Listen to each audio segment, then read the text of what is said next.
É faca no bucho da ignorância mesmo, fi. Que tudo que você precisa saber, você vai ver aqui nos Careca de Saber. Olá pessoal, tudo bem com vocês? Mais uma vez, presença de Altim nessas aulas de Química. Agora vamos falar de interações intermoleculares. Lembrem-se, lembrem-se não, né? Vamos lembrar da aula passada, né? Semelhante dissolve semelhante. Então nós vimos que substâncias polares dissolvem outras substâncias polares. E substâncias apolares dissolvem substâncias apolares. Mas a grande dúvida é, como é que esse negócio acontece? Para a gente falar sobre esse tipo de coisa, vamos fazer um paralelo, né? Você, eu, o Tião, são pessoas em que vivem em determinados círculos sociais, né? E querendo ou não, nós temos afinidade uns com os outros, né? Essa afinidade uns com os outros nós chamamos de interações sociais. Destaque aqui na palavra interações. Da mesma maneira, as moléculas também possuem afinidades. Então, a afinidade entre moléculas nós chamamos de interações intermoleculares. Mais uma vez, destacando a palavra interações. Intermoleculares por quê? Porque é entre moléculas, né? Então, já tendo isso em vista, quais são os tipos de interações existentes nas moléculas?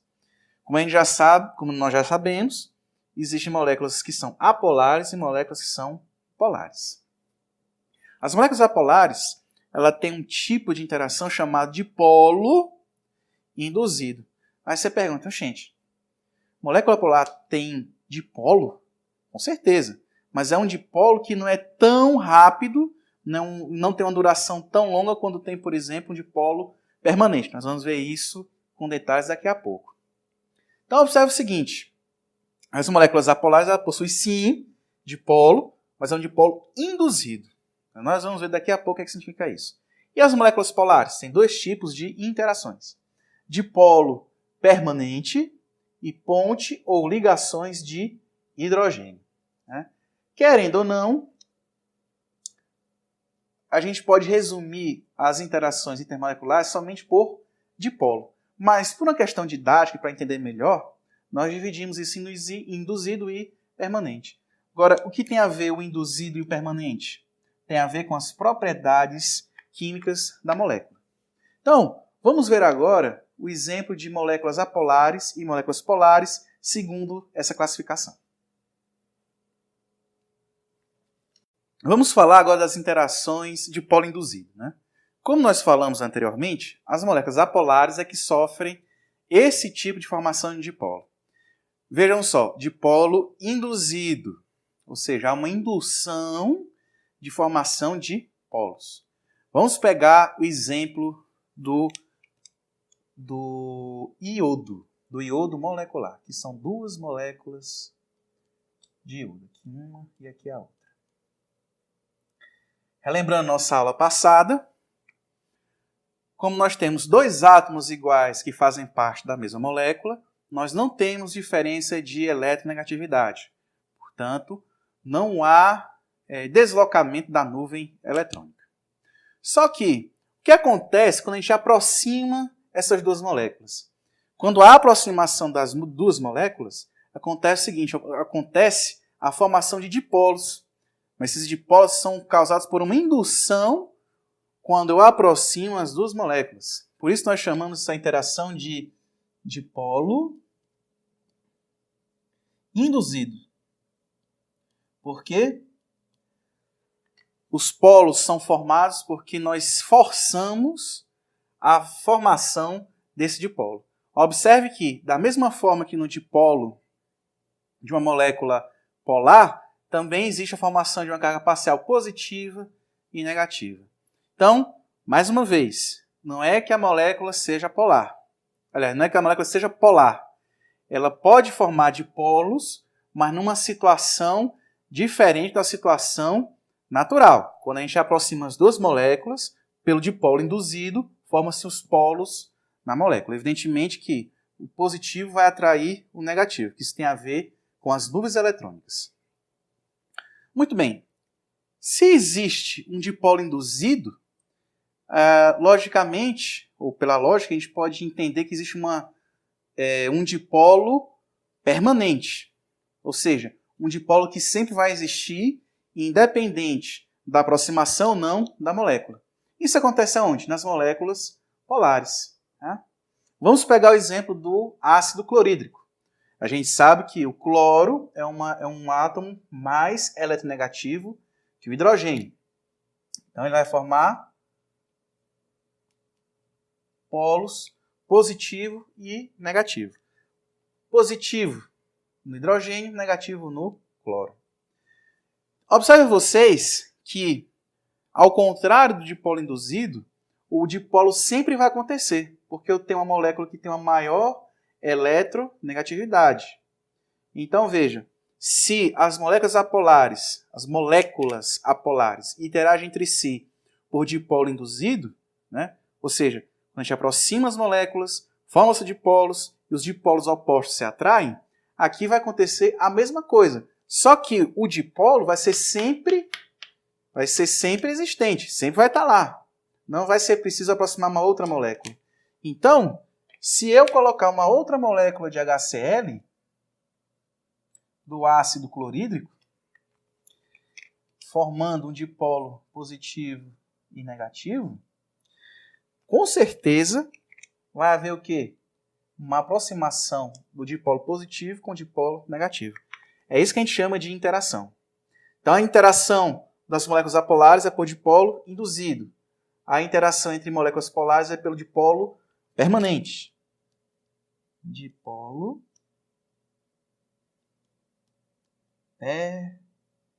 permanente. Por quê? Tem dois átomos com uma grande diferença de eletronegatividade na mesma molécula. E, finalmente, nós temos a ponte ou ligação de hidrogênio, que é um caso especial do dipolo permanente. Por quê? Porque a ligação de hidrogênio vai acontecer quando o hidrogênio estiver ligado a um átomo mais eletronegativo do que ele. Normalmente é o flúor, o oxigênio, o cloro, o nitrogênio, o bromo e o iodo. Então, como é que isso acontece? Como a água é uma substância polar, ela vai formar, evidentemente, dipolo permanente. Até rimou, né? Então, aqui vai estar o dipolo negativo e positivo. Vamos desenhar uma outra molécula de água. O, H e H. Vai formar um outro dipolo negativo e positivo. O que vai acontecer? Como os opostos se atraem, o oxigênio que tem um dipolo negativo vai ser atraído pelo dipolo positivo da outra molécula de água. Então, essa interação vai ser a chamada ponte ou ligação de hidrogênio, certo? Vamos pegar, para terminar nosso exemplo, mais uma molécula de água. Aqui é o dipolo negativo, dipolo positivo. Vai acontecer o quê? Uma interação entre negativo e positivo. E aqui estão eles. Muito bem, pessoal.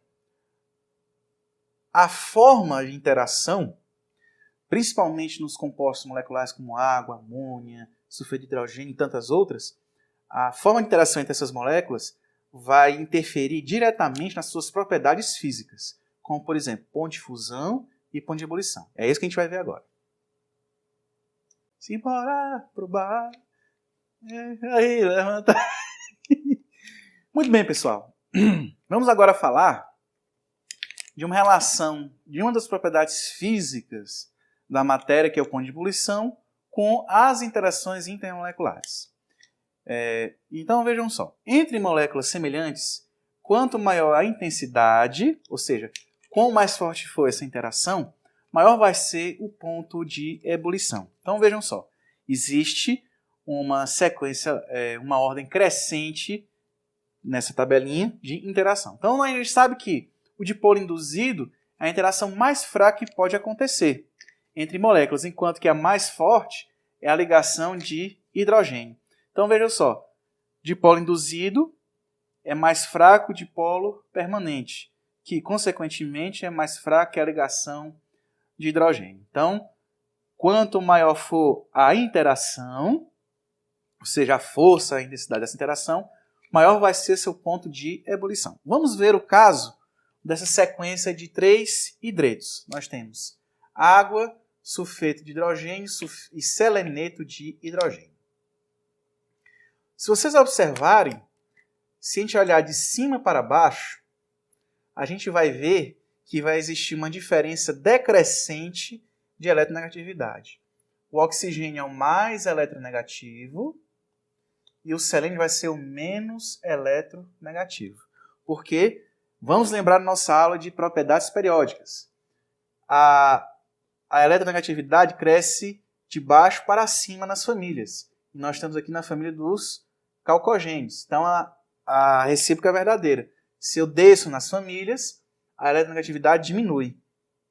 Ora, nós temos 3 elementos que, teoricamente, poderiam fazer ligação de hidrogênio. Né?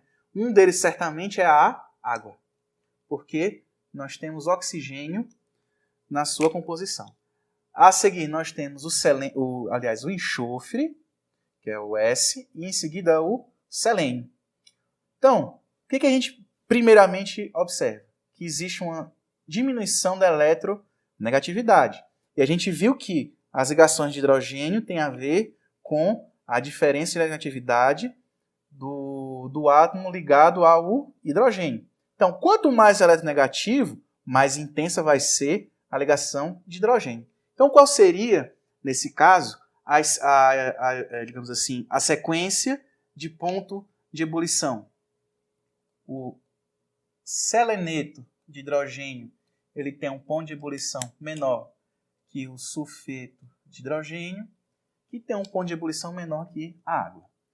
Basta dizer a vocês o seguinte: a água, a 25 graus Celsius em um ATM, ou seja, nas condições ambiente, ela é líquida. Enquanto que o sulfeto de hidrogênio ele é um gás. Bem como também o seleneto de hidrogênio também é um gás. Observem também que quanto mais intensa for a ligação de hidrogênio, maior vai ser seu ponto de ebulição, como a gente acabou de ver aqui. Isso tem a ver com as moléculas que são semelhantes. Mas em moléculas que têm o mesmo tipo de interação, como, por exemplo, entre moléculas com dipolo permanente, aliás, com dipolo induzido, quanto maior for essa molécula, maior vai ser o ponto de ebulição. Vamos ver aqui 2 exemplos. Nós temos a água, aqui água, gás hidrogênio, isso aqui é um gás, 2 gasoso, e o iodo, que é um sólido, e 2 sólido. Vejam só que interessante. Vamos representar o hidrogênio assim, e vamos representar o iodo assim. Mais uma vez, relembre as aulas de tabela periódica, de propriedades periódicas, melhor dizendo, de raio atômico. Né? O menor raio atômico que existe é o do hidrogênio. E qualquer átomo diferente de hidrogênio vai ter seu raio atômico maior. Então, o gás hidrogênio, digamos assim, de certo modo é assim, enquanto que o iodo é assim. É uma molécula com átomo maior que o hidrogênio. Meu povo, vamos pensar. Ora, se uma molécula apolar, ela vai ter uma interação de polo induzido. Ou seja, vou estar induzindo a formação de cargas. Mas observem bem, se eu estou induzindo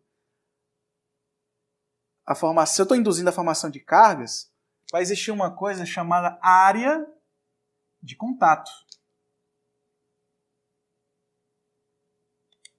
Que a gente vai representar por esse círculo rosa. Nossa, que círculo, hein?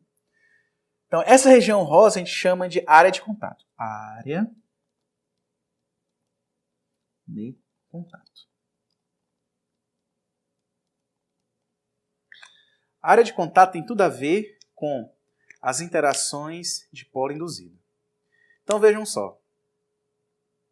Se eu tenho uma pequena área para formar dipolos, evidentemente que eu vou ter menos moléculas interagindo com a molécula de hidrogênio, supondo que eu só tenha hidrogênio no meu sistema. Por outro lado, como o iodo tem uma molécula maior, né, o iodo molecular possui uma área de contato maior, eu tenho mais chances, eu tenho mais probabilidade de formar dipolos induzidos. Então, vejam o seguinte. Se eu tenho uma menor área de contato,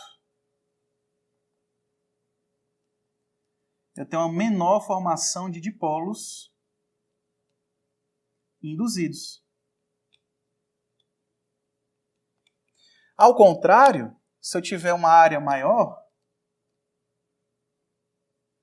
eu vou ter uma maior formação de dipolo induzido.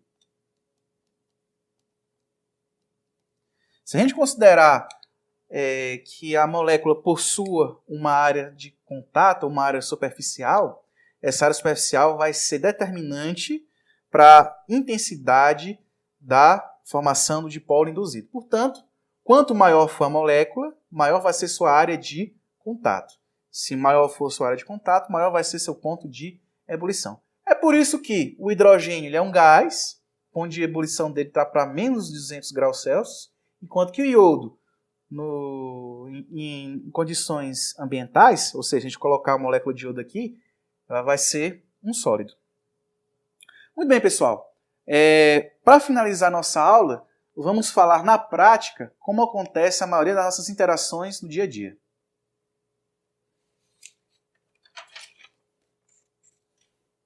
Muito bem, pessoal. Para finalizar nossa aula, vamos explicar rapidamente como é que a água vai dissolver algumas substâncias, né? A primeira delas, vamos pensar nas moléculas, né? Mais uma vez, nós temos aqui o ácido clorídrico, né? O ácido clorídrico é uma substância polar que possui uma interação de polo permanente. Logo, vai formar o quê? Um polo positivo aqui, um negativo e um positivo. É um dipolo permanente. A água, da mesmíssima forma, é um dipolo permanente. Então, nós temos HOH. Por que eu coloquei desse jeito? Porque eu sei que vai fazer uma ligação de hidrogênio entre não exatamente ligação de hidrogênio, mas vai haver uma interação entre o hidrogênio da água com o cloro do ácido. Da mesma forma, o oxigênio vai interagir com o hidrogênio do ácido. O que acontece?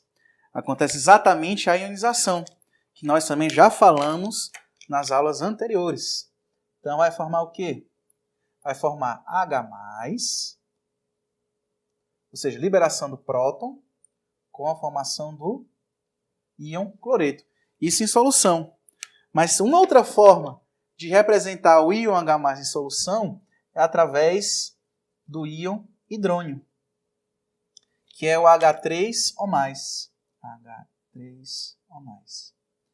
Se vocês prestarem bastante atenção, nada mais é do que a água capturando esse próton. Então, em solução aquosa vai acontecer isso. Nós temos H3O+ em solução, porque a água vai capturar esse hidrogênio e forma cloreto. Mas como é que ficaria todo esse sistema em solução aquosa? Ficaria assim. Como nós já dissolvemos o ácido na água, formou-se o quê? Formou-se íon hidrônio, H3O+, com íon cloreto. Como é que ele vai estar em solução? Essa vai ser a substância, aliás, essa é o íon hidrônio. Ele é uma molécula positiva, ou seja, uma das moléculas de água captura o hidrogênio fazendo parte da sua estrutura molecular. Lembre-se que a água tem dois pares de elétrons não ligantes. Então, vai acontecer uma ligação dativa entre um desses pares de elétrons com o hidrogênio que está em solução. E o cloreto, ele vai estar rodeado mais ou menos assim, de moléculas de água. Por quê? Como o cloreto é negativo, ele vai atrair para si a porção positiva das moléculas de água. Como a gente já sabe, aqui forma-se polos positivos, porque a água é um dipolo permanente. Coisa parecida acontece quando a gente dissolve um sal na água. Aqui nós temos uma representação esquemática do cloreto de sódio. Né? Cloreto é o ânion, sódio é o cátion. Como é que a gente dissolve o ânion? O ânion vai ser dissolvido da seguinte forma. O ânion cloreto. Da mesma forma, aqui, ele vai ter a água orientada para a sua parte positiva. Lembrando, o hidrogênio na água forma polo positivo. E assim, a água consegue interagir com o cloreto do cristal de cloreto de sódio. E o sódio em si vai ficar como? Vai ficar muito parecido com o cloreto. Só que, ao invés de ser a parte negativa, aliás, ao invés de ser da parte positiva da água, vai ser a parte negativa, que é a parte do oxigênio.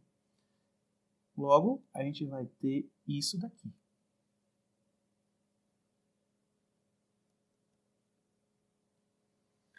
Lembrando, o oxigênio possui carga parcial negativa e vai atrair a carga positiva do sal, que é o íon sódio. Então, é mais ou menos isso que acontece quando temos moléculas ou sais. Mas também existe uma molécula especial, não exatamente uma molécula, mas é um sal, né? Que é o sabão. O sabão ele vai interagir com a sujeira. Geralmente a sujeira é um composto apolar. Então o que é o sabão? O sabão nada mais é que um sal. Vocês vão ver isso com a professora Mayui na parte de reações orgânicas, que é a reação de um ácido graxo com uma base forte. Então o que acontece? Esse sal nada mais é do que o sabão. O que faz parte do sabão? Uma cadeia carbônica muito grande, que é uma parte que nós chamamos de apolar ou hidrofóbica. Enquanto que a porção que não é a porção carbônica é a parte polar ou hidrofílica. Então, vamos imaginar a seguinte situação. Você possui um tecido, pode ser sua roupa, sua camisa, sua calça, e de repente você sujou a calça ou sua camisa com óleo. O óleo de cozinha é uma substância, a gente acabou de ver, é uma substância apolar. Então, o que acontece quando você dissolve o sabão em água? O que vai acontecer é o seguinte. Quando você dissolve o sabão, você vai permitir que a parte apolar interaja com a sujeira. Então imagina, sua mãe vai imergir sua camisa suja num tanque contendo água e sabão. Então o que vai acontecer? O sabão, na sua parte apolar, vai ficar grudada na sujeira, enquanto que a parte polar fica para o lado de fora. Por quê? Porque a molécula ou o sal em si, ele vai interagir somente com a sujeira, sua parte apolar, enquanto que a parte polar fica para o lado de fora. Essa estrutura representa aproximadamente o que acontece com o sabão e a sujeira. Então, como eu falei para vocês, a sujeira é uma substância apolar, o sabão vai interagir com sua parte apolar com a sujeira. Então, por que a sujeira sai, então? Já que na sujeira ela já está impregnada de sabão da sua parte apolar, quando você passa água, o que vai acontecer é que a água vai arrastar essa junção sujeira-sabão. E essa junção sujeira-sabão tem o nome de micela.